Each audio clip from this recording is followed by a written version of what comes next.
computer. Good morning. This is Norma Cowie with our second week in January on Norma Talks. Now, I trust the new year's going well. The weather's heating up a little bit, so that makes that nicer. So you can get it in out. Our snow has sort of stopped, but we have a little bit of rain, which is still clearing the streets. Today, I wanted to talk a little bit about thinking, how our thoughts affect. I quite often mention how our thoughts affect things and how our thinking is going and what we're doing. And I want to show how I learned a lot about this, is that I started learning how to read tarot cards from a very different teacher of tarot cards when I was 20 years old. And he took a psychological approach to symbology, but I'm going to tell you his story, first of all, because it was very interesting. He was an English medium. He was living out in Vancouver, and he had a heart attack, and he was in bed, and his friend decided, he went to the local metaphysical store, which was very rare in those days, and bought him a deck of Rider-Waite tarot cards and presented them, thinking it might be interesting for him. Well, he's an Englishman, and he picked that up and he threw that across the room, because being a medium or a basic psychic and being a tarot card reader or dealing with cards was like the worst of the worst. They just didn't compute. I ran a little bit into some of that snobbery, I guess you could call it, because it's just a different way of us accessing in the beginning as well. Anyway, threw them across the room, and he had an Indian guide that came to him and stood at the end of his bed and said, "You are going to devise a new method of reading these, so get with it while you're in bed." Because in those days, they kept you in bed for a while. So he did, and it took me, when I started studying, I was in his very first class, actually. He had a psychological viewpoint more than a event-oriented viewpoint. And so I studied with him off and on in different classes for 3 years. And then I had 2 little kids by that time, and life took over. But I still had them. And then people started asking for readings, and I would go people's home and do little things and stuff. And then finally, I ended up working in a bookstore as a reader, and then as a teacher. Well, first of all, as a teacher of tarot, and then a reader of tarot. And when I worked for them for, I think, 6 years. And then life changed again. But anyway, what happened with that is, because I was working with them more and more, I began to look deeper than even what his notes and his things that he had written said. And I wanted to share some of the basics, because I often say, watch what you're thinking, change your thoughts, and there's a way of doing that. And I know it gets kind of caught up in a lot of other things that I'm saying, and people forget. And I know, for instance, when I am doing tarot card readings and I'm working with these, I always talk about thinking is the framework. When you are thinking a thought or you're creating something, you're putting the frame together, and that's what our thoughts do. They're very important. Learning how to observe your thinking as it going across your mind.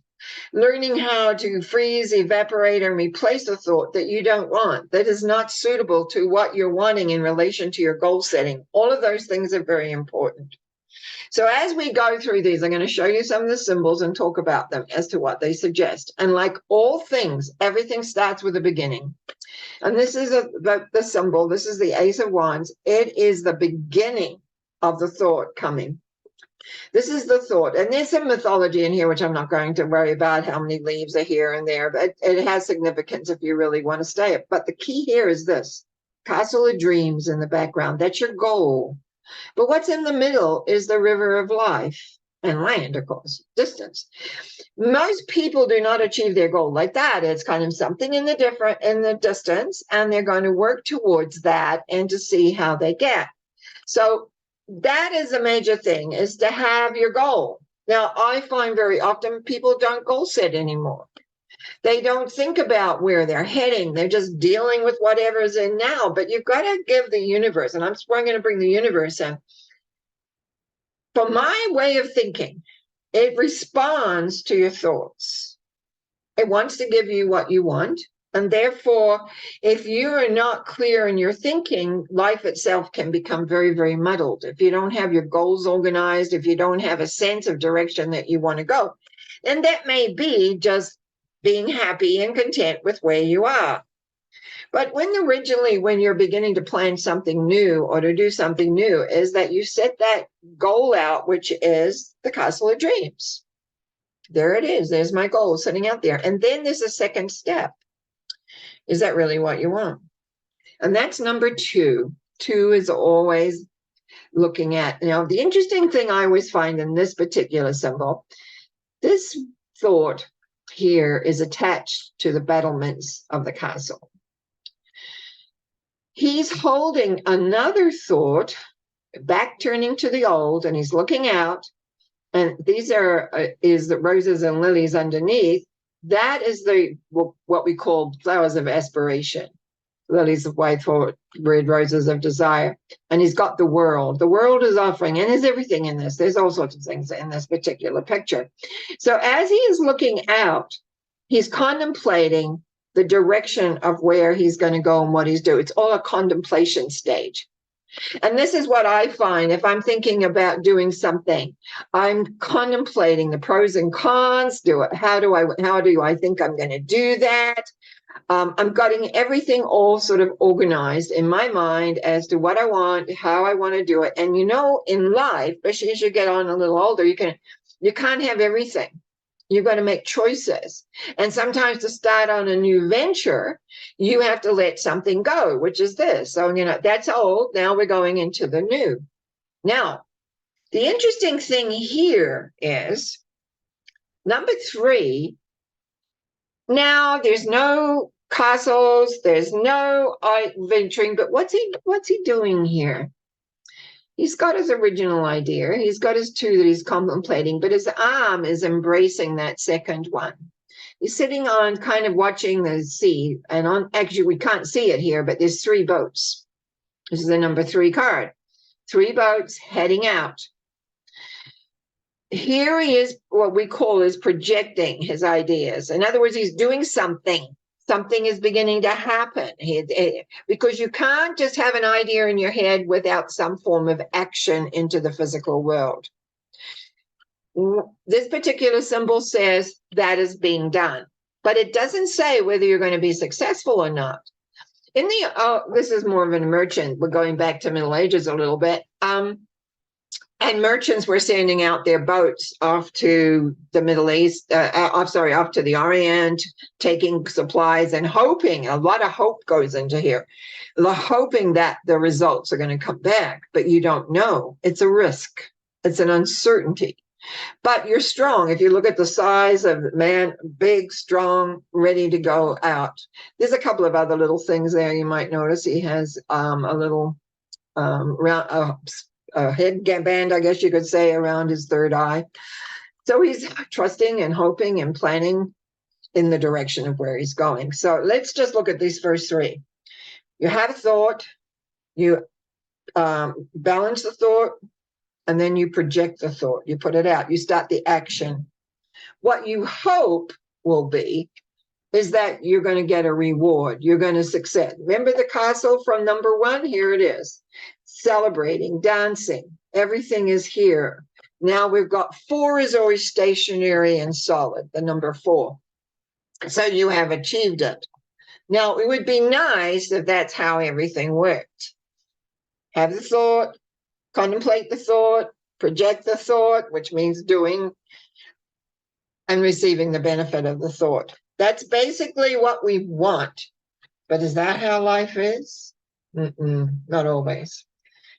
That's why the next symbol is a number 5. Number 5 energy, you think of my fingers going in 5 different directions, covering my face. It's like that's what happens here. And so we get into confusion. It's very interesting in watching how these guys are fighting, muck fighting anyway, but it's pretty strong with long sticks. Now, some of them have boots, some of them have shoes, some of them hold their sticks with 2 hands, which means they're committed, but this guy here has this plan here is only holding with 1 hand. So he's not very secure.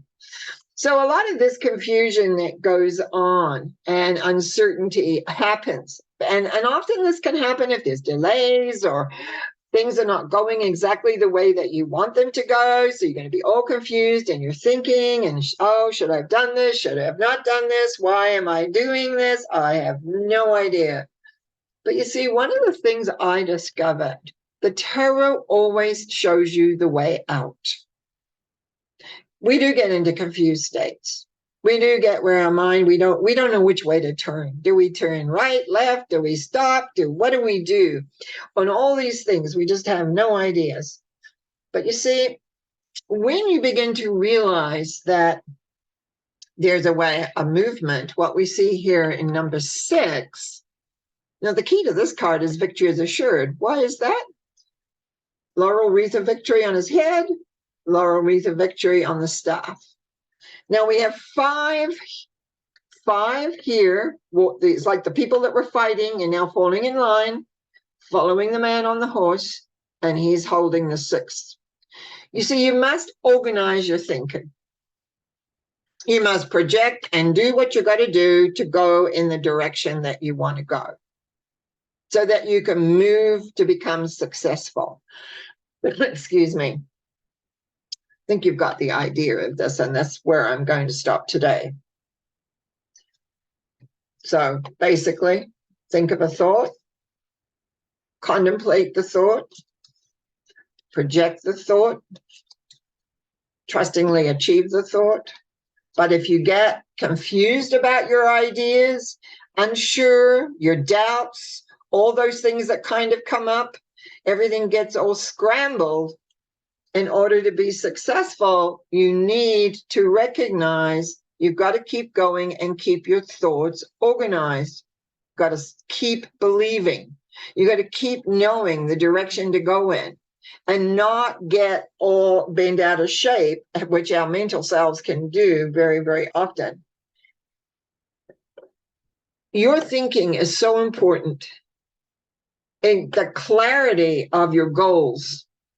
Now, every new year, I didn't do it this year, actually, when I think about it, but every new year I would sit down for many years and figure out my goals for the year. And it wasn't just hope or dreams. It was really looking at reality of where I was, what I wanted, what I needed to do, how I needed to do it. Often strategy came into it. So I would have a rough idea as to how I wanted things to go. Now, I also know that the universe itself sometimes gives extra, always gives extra, by the way, but it also can throw, not because it's not just you on the path, there's many people on the path as well. It can throw little things in. But if you have clarity of your direction and you are steadfast, like that number 6 shows, number 6 is not there yet, but is on its way. It's got everything in alignment. It's moving. Time. I find so many people get up impatient because it's not here now. But think about this. The universe itself has to maneuver. I always think of it as a great computer in the sky in this point of view, but it's like energetically having to kind of weave and maneuver to give all peoples what they're wanting, because that's how it knows what you want, is by how you think what you want. And sometimes time gets a little bit scrambled. And we'll talk a little bit more about that, I think, next week, because I want you to think about this. What am I doing with my thoughts? Now, I mentioned freeze, evaporate, replace. Now, I'm going to talk a little bit about the subconscious. We have 3 minds. It's in one of the higher arcana symbols that talks about this.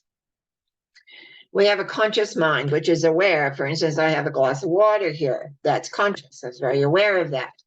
You have a subconscious mind where all your beliefs and experiences and everything that you've ever done throughout all lifetimes is stored, especially the decisions that you've made. They've got power to them and they're stored. And so it's when you know how sometimes you don't quite believe in yourself or whatever. Usually that's a belief system. A belief system, maybe not even from this time period, but it's there. And so what we need to do is become very aware of what is in that subconscious. And how do we do that?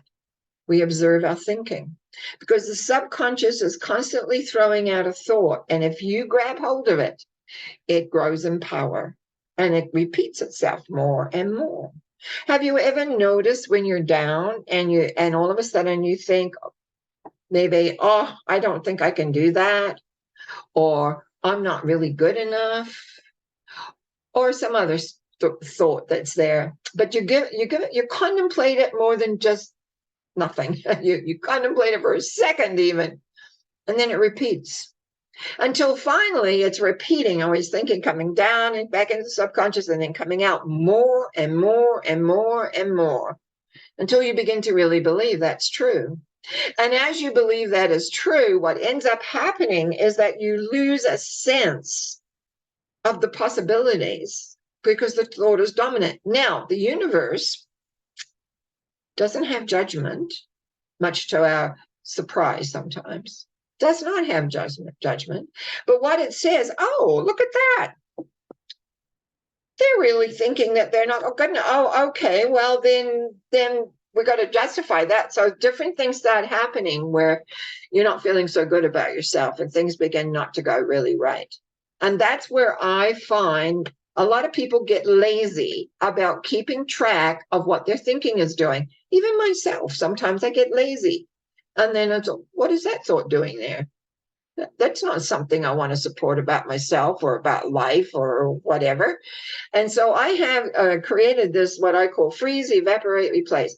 Freeze the thought in space and time, evaporate it, and then replace it with what you want. But you've got to be aware of your goals. We go back to number one. What are the goals? What is it? How do you want to perceive yourself? How do you want world to look at you and create with you? Mostly the universal love force is going to be what you want. So you go back. So freeze what I don't want, evaporate it. It's no more. It's like scrubbing it out. And then replace it. Now, because you've got a lot of thoughts running around there, you may have to do that several times. But all of a sudden you have space with a new thought that you want in there that keeps coming up. I can do this. I am supported. I'm loved. Do you know how many people don't know and realize that they really are loved? And so it's like, even by saying that I am loved, by changing a thought of I'm lovable to I'm loved, gives you more up and sort of a feeling inside to go forward and go create what it is you want to create. And then you feel much happier because you're happy inside because you know you're loved. The universe loves you. Sometimes some people take a time to get that really aware of that. And if the universe loves you, then you're sufficient. So growth, personal growth in this beginning of this 2023, where we've come through a tremendous amount in one way or another the last couple of years, is really about going inside and redetermining what it is that you want for you. How do you want your life to look? How do you want to feel? How do you want to express? How do you want to do? And it all starts right here. How do you think? And the only way you can really know how you think, which sets your vibrational rate, it's kind of like your vibrational rate. Is it down here? I get that sometimes in my readings. People are so depressed and upset. And how do we raise that? Is it through awareness of how we think? That's the beginning. It's not the only thing, but it's the beginning. It's kind of like the first thing you got to do. You know, sometimes to fix something, you got to pick up your hammer and put a nail in it or whatever. You can change your vibration. You can begin to create what you want. Be a little bit patience, yes, an awareness. And my plan is next Wednesday to talk about some of the big pitfalls that we fall into. But just remember, we have a thought, we contemplate the thought, we project the thought, and there it is. But it's not that simple because we get confused.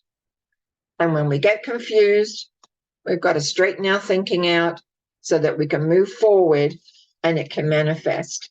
And as I have said, your thoughts are coming up from the subconscious all the time.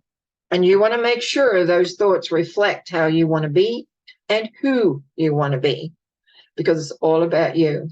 It's not about the outside. It's about you, your connection to the greater power, and knowing that all things are. So that's my talk for today.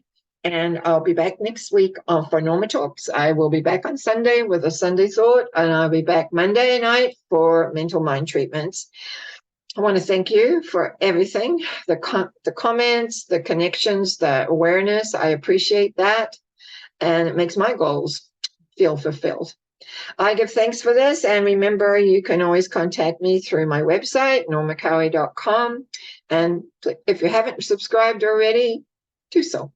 And I thank those that have, and your comments, etc. And I wish you well by saying, have a great day.